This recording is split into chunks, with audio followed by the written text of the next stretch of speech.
Hello all, നമസ്കാരം. ലാ ടൊമാറ്റീന സ്പെയിനിൽ നടക്കുന്ന ലോക പ്രശസ്തമായ ടൊമാറ്റോ ഫെസ്റ്റിവലാണ് ലാ ടൊമാറ്റീന. ഇന്ന് നമുക്ക് എന്താണ് അതിൻ്റെ ചരിത്രമെന്ന് നോക്കാം. അപ്പോൾ എല്ലാവർക്കും വീഡിയോയിലേക്ക് സ്വാഗതം. സ്പെയിനിലെ ബ്യൂണോൾ ടൗണിലാണ് ലാ ടൊമാറ്റീന ഫെസ്റ്റിവൽ നടക്കുന്നത്.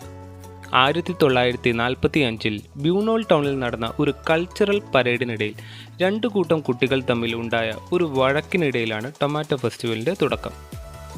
പരേഡിനായി തിരഞ്ഞെടുക്കപ്പെട്ട കുട്ടികളും അതിൽ നിന്ന് ഒഴിവാക്കപ്പെട്ട കുട്ടികളും തമ്മിൽ നടന്ന വഴക്കിനിടയിൽ ആരോ ഒരാൾ ഒരു തക്കാളി എടുത്ത് എറിഞ്ഞു.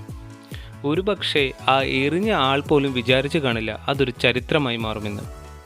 അന്ന് സ്പെയിൻ ജനറൽ ഫ്രാൻകോയുടെ ഭരണത്തിന് കീഴിലായിരുന്നു. ദാരിദ്ര്യവും വിശപ്പും ഒരു മുഖ്യ പ്രശ്നമായിരുന്ന ആ കാലത്ത് പരേഡിനിടയ്ക്ക് നടന്ന ഈ സംഭവം കൗൺസിലിനെതിരെയുള്ള ഒരു റെബലിയനായിട്ടാണ് കണ്ടത്. അങ്ങനെ തുടർന്നുള്ള വർഷങ്ങളിൽ പരേഡ് ക്യാൻസൽ ചെയ്യപ്പെട്ടു. എങ്കിലും കുട്ടികൾ കഴിഞ്ഞ വർഷങ്ങളിലേതുപോലെ ഒരുപാട് തക്കാളികൾ കൊണ്ട് തമ്മിലെറിഞ്ഞ് ആഘോഷിച്ചു. ഓരോ വർഷം കഴിയുന്തോറും കൂടുതൽ ആളുകൾ ഇതിൽ കൂടി വന്നു. ഒരു വർഷം കൗൺസിൽ തന്നെ ഒരു ലോറി തക്കാളി ഇറക്കിക്കൊടുത്തു. അങ്ങനെ ലോക പ്രശസ്തമായ ഒരു ആഘോഷത്തിന് ആരംഭമായി. 1957 ലാ ടൊമാറ്റീന ഫെസ്റ്റിവൽ സ്പാനിഷ് ഡിക്റ്റേറ്ററായ ഫ്രാൻകോ ബാൻ ചെയ്തു. ആഘോഷത്തിന് യാതൊരുവിധ മതപ്രാധാന്യവും ഇല്ല എന്ന് പറഞ്ഞായിരുന്നു അത്. തുടർന്ന് 1959 വരെ ആഘോഷം ഇല്ലായിരുന്നു. 1959 ആഘോഷം തിരിച്ചു വന്നു. പക്ഷേ ആഘോഷത്തിന് കൃത്യമായ നിയമങ്ങളും സമയക്രമവും ഉണ്ടായിരുന്നു.